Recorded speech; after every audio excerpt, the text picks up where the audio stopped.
everybody. It's Erin Schmidt, and you're listening to Living a Bella Vida podcast. Each week, I'm going to bring you inspiring interviews that will motivate you and touch your heart. Today, I am so honored to have the world famous composer and concert pianist, GeorgesTomb. George has been playing music since he was very young. He's composed and done lots of performances with world famous orchestras, including at Carnegie Hall very recently. He also has scored 15 films this year and is working with some of the top directors to begin composing and scoring their films. So I'm so excited to welcome GeorgesTomb. Welcome to the podcast today, George.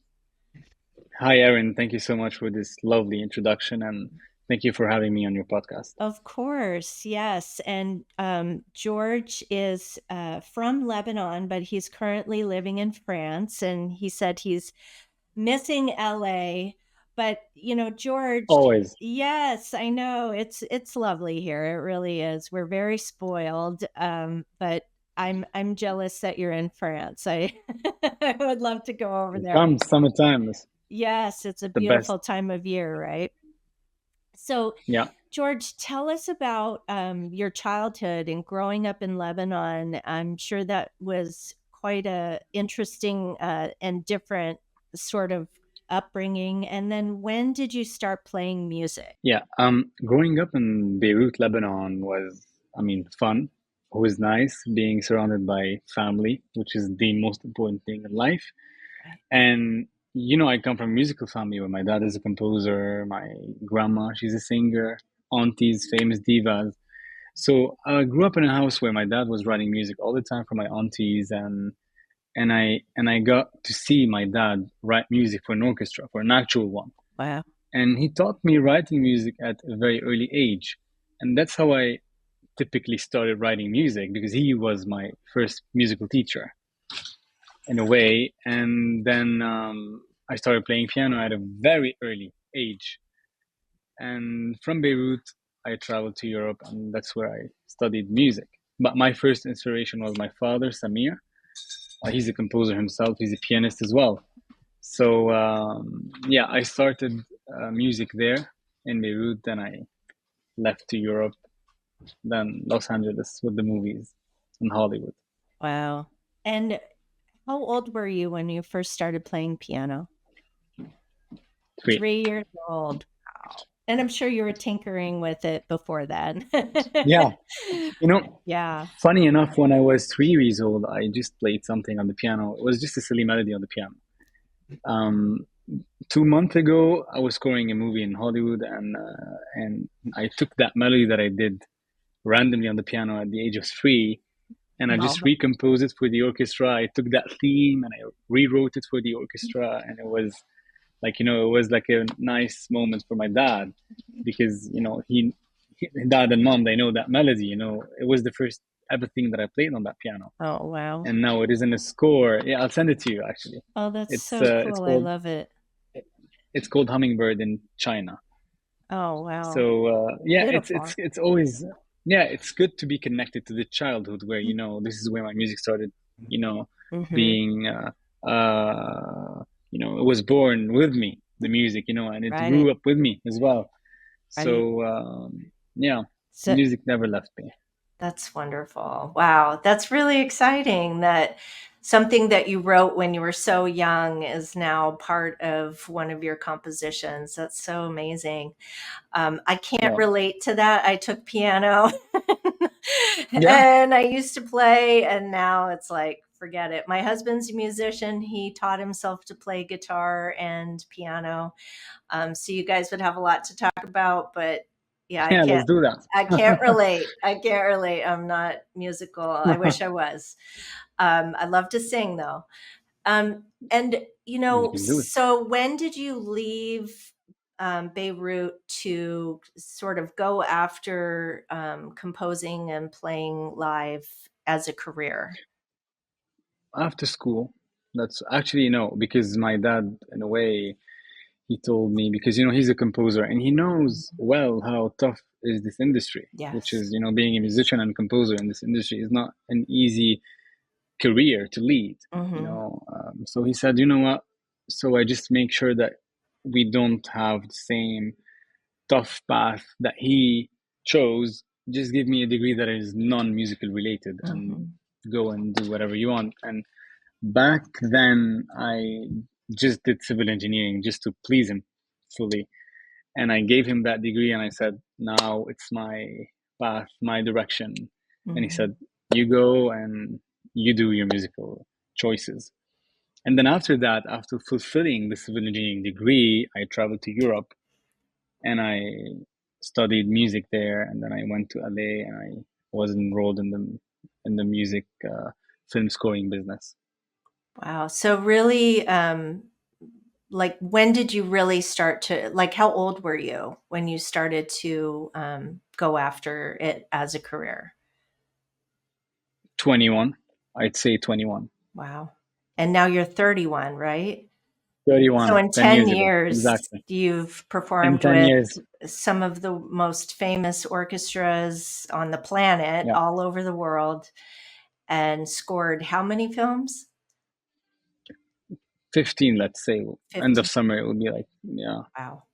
So your career is just basically on fire now in 10 years. a little bit. Well, that's Yeah. amazing. I thought that you had been composing since you were very young, and I didn't Oh, yeah. realize you Yeah. went to school for something else. I can relate. I loved dance, and my heart and soul, I wanted to go and dance on Broadway, and my parents are like, "Yeah, you need to go get a degree." So, Absolutely. yeah, But, our I don't parents regret do it, that to be because they honest. love us, right? Yeah. Exactly. But I don't regret it because I feel, in a way, civil engineering gave me a way of finding solutions to problems or communicating with people, better Mhm. communication. I don't know. But at the same time, no, I started composing at a very early age, 4 years old, Yeah. but I started, yeah, I started giving these pieces to the orchestra at the age of 22, Yeah. 21. It was the Lebanese Philharmonic Orchestra. That was the first orchestra I ever collaborated with. Wow. And after that, I mean, in Well, Europe, Italy, France, yeah. nice. Well, I know. And it's interesting in some of your other interviews, you've mentioned that you're a total night owl and your creative times are from like midnight to 6 a.m. or something. So you're just, Big time, big time. yeah. I don't know why, Aaron, the music at night sounds different in my ears. Mm, I feel at night, I don't know, like I can listen deeply yeah. to the music. I can imagine those musicians playing the music. Wow. I feel silence inspires me, dark places inspires me. Mm-hmm. Mm-hmm. So yeah, Wow. when during the day, it's crowded, chaos, people, Right. There's noise. too I many feel at night it's distractions. too many distractions. That's it. Yes. So nighttime for me probably is the best time to create. Daytime for me probably is the best time to orchestrate, which is executing Mm. this music on paper. Yeah, Right. So actually writing it out and composing it on paper for the exactly. orchestra. Yeah, Wow. Um, yeah, that's such a feat. I can't even imagine being a musician and then writing music for a instrument that I don't readily play. I mean, that's incredible that you're just able to do that in your mind. Um, absolutely. Yeah. And so, how did it feel coming to America and playing at Carnegie Hall? I know that was very recent, right? Um, Yeah, actually, it was my first concert in the East Coast. Um, I mean, I had many concerts in LA with the mhm, orchestra as well, mhm, but it right. was my first landing in New York in Carnegie Hall, and it was a great concert. I was super honored. I felt honored to be there, and I look forward to be there again next year. Yeah, New York felt it was very welcoming to me. that's It's different than LA, as if yes. weird enough, as if I was in a different country. Mhm, The energy was different. Maybe because I was on a classical trip. I was, when I go to LA, if I don't have a concert there, I'm just going there to score a movie. But being there in Carnegie Hall, it's such a historic, iconic theater where Rachmaninoff, Right. Frank Sinatra, you name it, all those Yeah. big icons were there. It's such a great stage to be on, and I felt so honored and humbled to be there. Yeah. It was a great trip. It was a great trip. That's so And great. Yeah, and I know that what you mean about LA versus New York. New York has its own energy. It's just like you can feel it pulsating through that city. exactly, Yeah, I exactly. know America's like that. We have so many different cities that each one has its own energy and feel. So, And magic. Yeah, yes, it definitely exactly. does. And I know that you're starting to score even more films with some top directors. What are your thoughts on staying grounded and not forgetting about what's important to you while your career takes off? Oh, that's a very nice question. I mean, I mean, I always hear people saying, stay humble, stay humble. Hmm. I am humble. I know it myself, but Yeah. I think it's not easy to find the balance between focusing on your career and keeping the connection with people in a way where people do not define that by this distance, Hmm. by arrogance. You know what I mean? Hmm. I think being in my field, in my work, I think focusing on the music, studying other composers' music, which just show you that you are such a small entity next to them, will always force you to be humble. In my field, I'm not an actor, I'm not a director, not a producer, but I'm just talking as a composer. Every time I read Beethoven's pieces, Mozart, Rachmaninoff, Wagner, Mahler, I learn to be humble. I'm obliged to be humble because I always feel as a small entity next to them.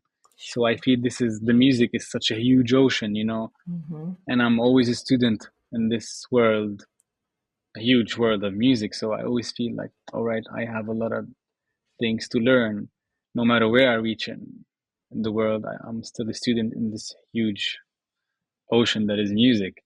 So I'm sure that being humble is something that I have, but I hope and I pray that I'll stay like that because you never know what changes in life.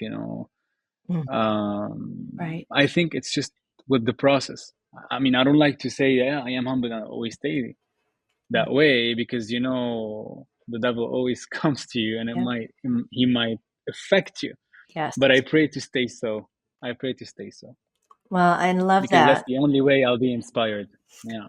Absolutely. And that's leads me to my next question actually is um, does faith kind of guide you when you're composing or just in your life in general? How has faith Yeah. impacted maybe some of your musical pieces or other times when maybe you were doubting if you were going to make it as a composer? Sorry, my faith in God or my faith in my music Well, or both? both, really. Yeah. Mainly faith in God, Um, but yeah. yeah. I mean, I'm someone who was not who didn't have much faith in God before years back, even though I come from a family that is a believer, all of them. Hmm. But with years coming by in my, I started being more, I started having more questions, and some personal experiences in my life and my career made me believe and made me uh, pray. And I felt that my inspiration is taking off again. And I know that for sure there's a divine force that is always helping me writing music because music at the end of the day is something that doesn't exist in this world, is not there. So writing something that doesn't exist, that something you cannot touch, something that hit your ears, Hmm. hit your eyes, hit your emotions, Yeah. it's kind of magic, when you hear music and You feel sad. This is magic. You feel happy. You feel this is magic. Mhm. So I feel this God gave me this gift to use it in the best way possible, which is influencing people, making people feel better about it, about their life, about their problems. I don't know, portraying movie messages in the best way possible. And I really want my music to keep on walking this direction, which is the good direction, the positive energy, the good influence. And I hope I stay like that. I love that. That's great. Hmm. And I think that's true of a lot of people. I was raised Catholic, and, my parents gave me a Ah, very strong belief. I think you're also Catholic. Um, I'm Catholic too. yes. And it's not uncommon in our 20s to kind of be like, oh, okay, that's fine. And, and then come back to it once life has kind of, thrown some things at us that we didn't expect that were Yeah. really big challenges. Um, And Aaron, I was commissioned to write a new Ave Maria to the Vatican. That was a hard piece to write because I can be inspired by a woman. I can be inspired by my mother, my sister, my friend, my lover. But being inspired by the Virgin Mary was something tough to write. I bet. That was a tough piece, but I finished it, and it will be performed in hopefully next Christmas. Oh, that's beautiful. I can't wait to hear Yeah. it. That's one of the Mm. most incredibly touching pieces of music. And Yeah. yeah, growing up in the church, that's something that you can't listen to that and not be moved. I don't care Exactly. if you're Christian or not. It's just such a Absolutely. touching piece of music. Yeah. That's why they call it a classic, right? It'll never go out of style. Absolutely. Um, Never. do you have any advice for those that are looking to become a composer or a concert pianist? Okay, so concert pianist, I know my they're advice different. to them, Yeah. very different. Just practice. That's it. I mean, that's the best thing they could do. Practice, practice, practice, and eventually they will be at their best. Being a composer, it's not like someone decides to be a composer. Someone has it. It's either he has it or not. You know, Mhm. listen to as much as classical music as possible. Learn from other composers' scores. Watch a lot of movies. See how the music go with the scenes. Do not give up because it's very easy to give up in this industry. It's very easy and it's very tough to remain focused and decide that this is my destination. I'm gonna reach my destination. It needs a lot of persistence. It needs a lot of focus, a lot of strength here, a lot of discipline. Mhm. So yeah, it's not an easy field at all, and because writing music is convincing people that your music is something that affects them. It's like I'm giving you a drug, and I need to convince you that my drug works well on you. But I mean, I want to give you that drug, but I want to really be sure that this drug is affecting you in a good sense. So you need to be super um, confident that your craft is working, which means this music, when you're playing it, you have to know that this piece that I'm gonna play next is gonna affect positively the surrounding. So having this confidence that okay, I have two pieces. This piece is gonna affect more the public than the other one is success. So the composer has to know his strength, technique in his music. He has to be confident. No way. The composer has to be confident. No way. No matter how how he's shy. Uh, I don't know. Not sure about this musical line or the other one. He has to be confident in what he's writing because if he's writing it for sure, for real, it means he's sure about it. It means when it's out with the musicians, with the orchestra, with the people, it means it's going to affect people in the best way possible.